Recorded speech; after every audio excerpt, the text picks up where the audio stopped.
নমস্কার, আমি নির্মল সরকার। দুর্নীতি যে কতটা আমাদের এই সমাজের অভ্যন্তরে আষ্টেপৃষ্ঠে জাপটে ধরেছে তার একটা প্রমাণ আপনাদের সামনে আমি এখন হাজির করব। আমি এখন আছি এই গোয়ালপুকুর গ্রাম পঞ্চায়েতের মানে গোয়ালপুকুর ব্লকের মধ্যে যে 14টি গ্রাম পঞ্চায়েত রয়েছে তার মধ্যে একটি গ্রাম পঞ্চায়েতের নাম গোয়ালপুকুর গ্রাম পঞ্চায়েত।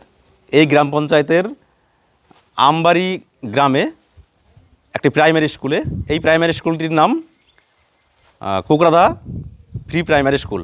এই স্কুলের যে বিল্ডিংটি তৈরি হচ্ছে এখানে দেখতে পাচ্ছেন, এই বিল্ডিংটি তৈরি এখনও সম্পন্ন হয়নি, কিন্তু এর পেছনে যে কতটা দুর্নীতি হচ্ছে তার প্রমাণ আপনাদেরকে আমি এখন তুলে ধরবো একটা একটা করে। অনেকগুলো দুর্নীতি এখানে হয়েছে বা হচ্ছে, চোখের সামনে আপনারা এবার দেখতে পাবেন। প্রথমে আমি আপনাদেরকে দেখাবো, দেখুন এই যে এটা যে বিল্ডিংটা তৈরি হচ্ছে এর এই যে নিচে এটা কী বলে, বিম বলে, হয়তো টাই বিম না কি বলে আমি সঠিক বলতে পারছি না, কিন্তু এর নিচে দেখুন এইখানে মোটামুটি 6 ইঞ্চি একটা ঢালাই করা হয়েছে, তার নিচে একটা করে ইট, এক লাইন ইট।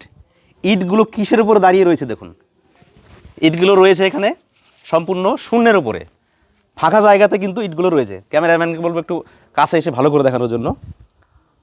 হ্যাঁ দেখান, এখানে দেখুন ইটের নিচে কি রয়েছে, কিছু নেই। এখান দিয়ে যে মাটিগুলো রয়েছে এটা সম্পূর্ণ আলগা মাটি, এগুলো বৃষ্টিতে কিন্তু ধুয়ে চলে যাবে কিছুদিনের মধ্যেই। দেখতে পাচ্ছেন শূন্যের উপরে দাঁড়িয়ে রয়েছে। এদিকে আসুন, পেছন দিকে একই অবস্থা রয়েছে।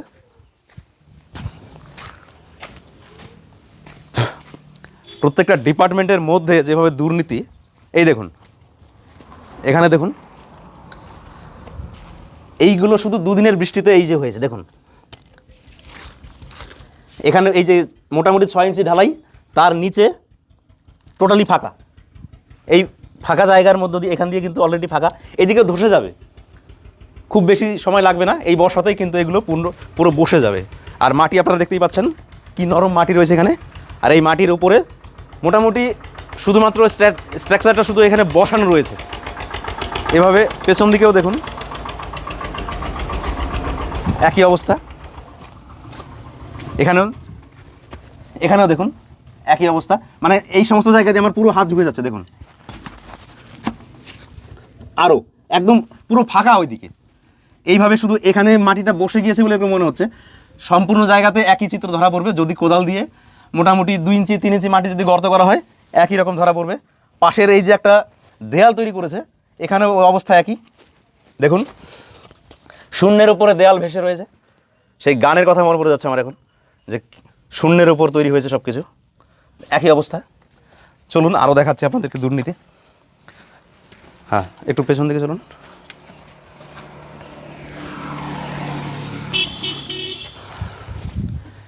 এবারে দেখুন যতটুকু ঘর তৈরি হয়েছে,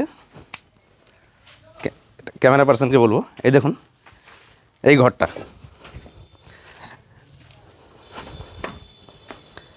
এই ঘরটা জায়গার কিন্তু অভাব নেই এই স্কুলে, অথচ ঘরটা কোনাকুনি। এটা হচ্ছে দক্ষিণ পশ্চিম কোণাটা চলে গেছে ওইদিকে ভেতরে, আর এইদিকে হচ্ছে পূর্ব উত্তর, এই কোণাটাও লম্বা, উত্তর পূর্ব দক্ষিণ পশ্চিম দিকটা লম্বা, আর এটা হচ্ছে উত্তর পশ্চিম দিকটা, আর এইটা হচ্ছে দক্ষিণ পূর্ব, এই দিকটা চাপা, মানে এই ঘরটা এইদিকে চাপা এইদিকে লম্বা। এই হচ্ছে ইঞ্জিনিয়ারের অবস্থা। মিস্ত্রিদেরকে তো দোষ দিয়ে লাভ নেই, কারণ তাদেরকে যেভাবে মাপ দিয়ে দেওয়া হয়েছে তারা সেভাবেই তৈরি করেছেন।